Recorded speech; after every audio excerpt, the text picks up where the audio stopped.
You know, when you go to the grocery store and you get a gallon of milk, you don't go to the cash register and say, well, can I get this for $2.50 when it's marked $3.50, right? I mean, you don't do that. What's up, YouTube family? Gerald Greenlee here with Clean and Green Lawn Service in kind of cool South Georgia. You might be able to tell that I'm still a little bit congested and all. But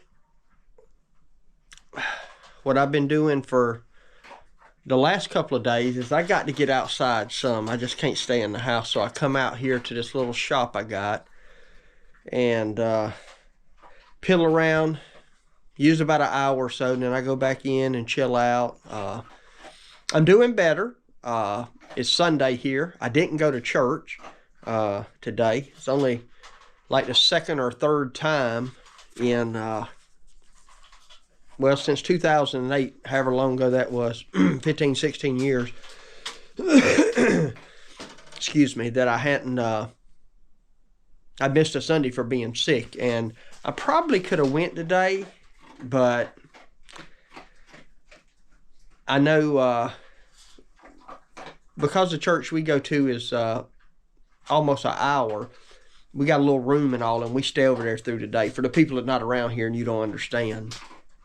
And I just knew an all-day affair would wear me out. In fact, I couldn't go to sleep this morning. I think I figured it out. I think it's the medicine they gave me. I went to sleep this morning. I finally went to sleep at 5 o'clock this morning. And I slept till like 11. But that's the longest I've slept in, well, really since all this started. I'm tired, but I can't sleep, so I don't know. Anyway, I didn't come on here to complain. I'm just sharing that with y'all. Y'all know I hadn't put a video out in a few days, so I just thought I'd do something real quick and just show y'all kind of what I've been piddling with. And in this jumped up mess I got here, there's all the fishing stuff that I didn't get to use. By the way, yeah, I was supposed to have my first fishing tournament day yesterday, and I didn't go to it either. I said, you know, I'm not feeling good, and, you know, well, I just went and had the energy to be out there all day fishing, and the 3-hour driving down, the 3-hour driving back, and then potentially this could have got worse. When I get up and move around, I cough a lot more and stuff, so, you know, anyway, I don't know. I don't even know what it is. I'm still just taking some antibiotics, and I'm doing better, so, you know, that's good. But anyway, I know this looks like a real mess here, which is typical for me. But I decided I'm going to take this old toolbox and put my parts and stuff for my mowers in it. Now, I got some in there and some in here right this minute, but I just thought I'd show y'all kind of what I got. So these are all like stick equipment plugs. That's that BPM 8Y. That's your weed eaters, edgers, and that kind of stuff. Here's some filters for the 2620s. These are the fuel filters that go in the fuel tanks on the stick equipment. These are for the Kawasaki engines. Most of our, well, 3 of the mowers got 2 of them, and then the other 2 have got 1 because they got single tanks. These are the plugs for the Kawasaki engines. And these are some triggers and stuff I have, just stuff that we break from time to time. I never order one. If I break it once, when I order it, I usually get 3 of them, which is the case. I had 3 of these and I had 3 of those. So, and then down here, these are the speed feed covers, new ones. I got 5 of them. I got 5 2 new speed heads. On my primary trimmers, I'm going to just change the whole assembly out this year. Here's an exhaust cover for a 2620. Tune-up kit for, I said SRM, so it's actually a PE 225. Tune-up kit for the VR800. Some filters for the SRM and the PE 225. Oil filters. I always keep this stuff in plastic bags because the way I buy them, I get a case of them usually, so they're not individually wrapped. And this is the Rotary brand, I think. So I always put them in Ziploc bags just to keep contamination. Flat disc funnel. And I got junk in these, so I'm going to eventually clean them out and get them set up and move some of this stuff over. And then I got one drawer on here. I decided I put my grease gun in, and my grease. There's my Ryobi grease gun. As you can see, I'm really enjoying this. By the way, the handle will go back in when you put a tube in it. There was some discussion about that.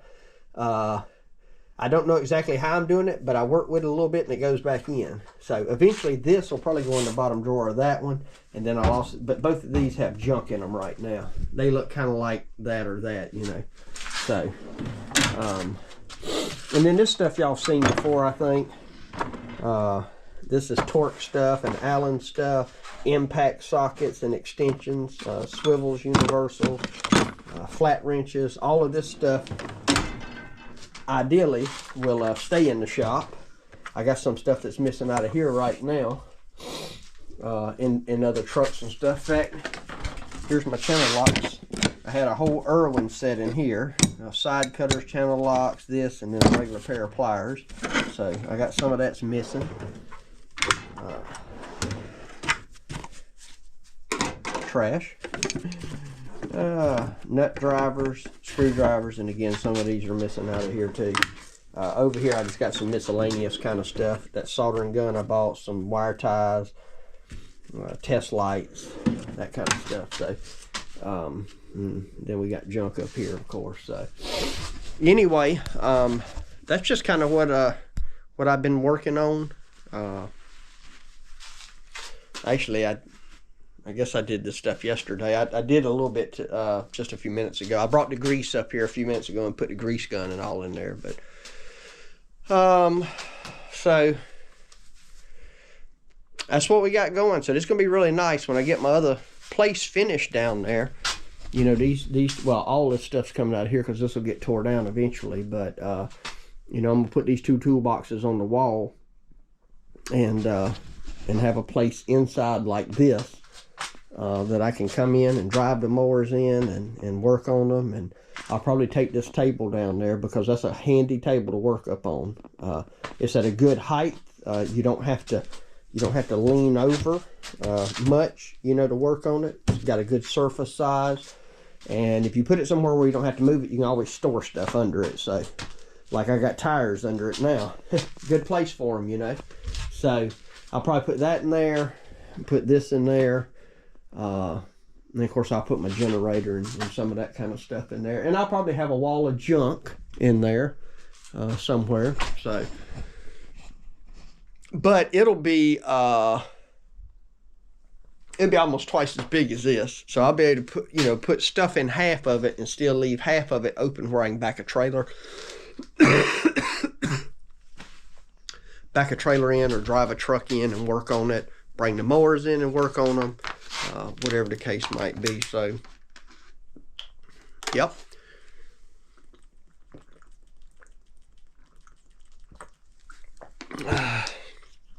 While I've been sick and not really doing anything, I've gotten all of my price increase letters together. I'm actually a little behind on that, but I'm giving everybody to February 28th to confirm. And really, people don't need much time. I mean, the problem is I used to try to send them out right at the first of the year or the end of December, but then it's so far away from lawn season, people are like, I'll deal with that later, you know what I mean? So basically what I did is I went up pretty good clip on my bi-weeklies, you know, percentage wise, just because I really feel like I've been low on those. Now I got some I didn't go up on because I cut some bi-weeklies that even on a bi-weekly cut, 50% of the yard you can't even tell where you've cut at hardly. So, but the ones that we go to, y'all seen them in the videos. They're Bahia City. To make them look decent, you got to triple cut them. I mean, to really spread everything and make it really look good. And so all those kind of yards, you know, they probably got probably at least a 20% increase, something like that. And so I think I got about 12. I think I got about 12 letters that are going to go out. On some of my smaller half-acre yards, I went up about $5 on all of them. Because most of those are either A, I've never did a price increase, or B is they're bi-weekly. And, they're just hard to cut after 2 weeks. So anyway, and that's just one of those deals. I mean, we may lose customers over it, and if we do, that's fine. Ain't no big deal. Because what I found is around here in the spring, people start calling. So I don't know how many new accounts we picked up last year, but we picked up more. I would say we picked up more new accounts last year than any other year. I mean, we got 3 on one street right there together, and we got them in the same day. So. And it's just where another guy used to cut them, and he's not cutting anymore. So one lady called me, then she said, "Hey, my neighbor's gonna want you to do it," and then she said, "My neighbor Caddy Corner over there, he was cutting his too. Go check with him." So I went over there, and there you go. We got 3 properties right there, and so we picked up a handful of new properties. So I'm already also, since I've been sick, I've been working on the cut schedule. Right now, I've got Monday, Tuesdays, and Thursdays full with what I got right now. Now, that depends on, I may lose some, may pick up some, but right now those are full. There's nothing on Friday except for the college. That's one of the things I committed to this year, is not to do Friday cuts. And there again, I may lose some properties over that too. So, but I feel like if you lose 10 properties or so, a month into the season, we'll probably have 10 new ones. And the good thing about new properties is you don't have to deal with the price increase thing, because you go look at them and you just give them a price. It's not like you went from $65 to $80 on their property. You just go up there and say, this is an $80 lawn, and because some people, I don't understand it. But people want to nickel and dime. Lawn care guys, carpenters, plumbers, a lot of times whatever it might be, and probably lawn care more than anything. And it's like, when you go to the grocery store and you get a gallon of milk, you don't go to the cash register and say, "Well, can I get this for $2.50 when it's marked $3.50, right? I mean, you don't do that. But for some reason, with us, people feel like that they can do that, I guess. And I guess it's because if you charge them $80, they can find a guy to do it for $65. Now, he might not do it right. He might not do it consistent. He might not be there for you next year. He might quit on you in the middle of the season. But for right now, he can do it for $65. But one of the things for 2024, and I really started this last year, is I just decided, man, I'm not going to rip people off, but I'm not going to be cheap, and I'm just not, and I really try to take care of the guys that work for me, and make sure that they're compensated well for what they bring to the table, and not just pay, but buying them lunch, buying them different things, Christmas bonuses, all that kind of stuff. But when you got good, dependable guys, you want to do that, because that's what makes you predictable and dependable for a customer. So a lot of times a customer's paying for a value that they don't see right up front, because they go $65 or $80. Well, $65 is just grass. Well, it is just grass until, it's not cut, and it doesn't get cut when it's supposed to, and it gets cut and it gets left in a mess, and people break your stuff and don't tell you. We break stuff. We do. We make mistakes, but if one of our guys breaks something, they come get me. "Hey man, look at this," And I go tell the homeowner, "Look, we just broke something out there. We just broke one of your flower pots," or "Let me know where you got it from. I go buy you another one." I've never had anybody want me to buy them another one. Most of them say, man, I appreciate you telling us. Don't worry about that. I got it from the dollar store or something. I was thinking, well, good. I was hoping it wasn't a family heirloom, you know. That's what you always worried about. But there's a lot of there's a lot of folks, unfortunately, in business that won't do that, you know. I mean, if they break something off, the next pass, they blow grass over it so you can't see it. I mean, that's just the reality of it. So, and I'm thankful, other than, you know, we've broken some water lines and things like that. We've never broke anything, you know, like I knocked a window out or any. We had the window knocked out of my truck and got a dent put in my truck. But I'm glad it was my stuff and not the customers, you know. But as far as I know, we haven't damaged anything and left it. Now, there's possibility that we have, and just not knew it. But nobody's ever called us and said, hey, you know, you did this or that. So hopefully, you know, anyway. So, well, that's just a quick update on where I'm at. Just getting ready for 2024. Excited about the season and getting back out there and getting going. Supposed to work tomorrow and go trim some trees, but and Z-Man's out of school and he wants to work, but I just don't know. I don't know. I may try to go do one. We got to do it at 2 banks. I may try to do one tomorrow and just see how I feel.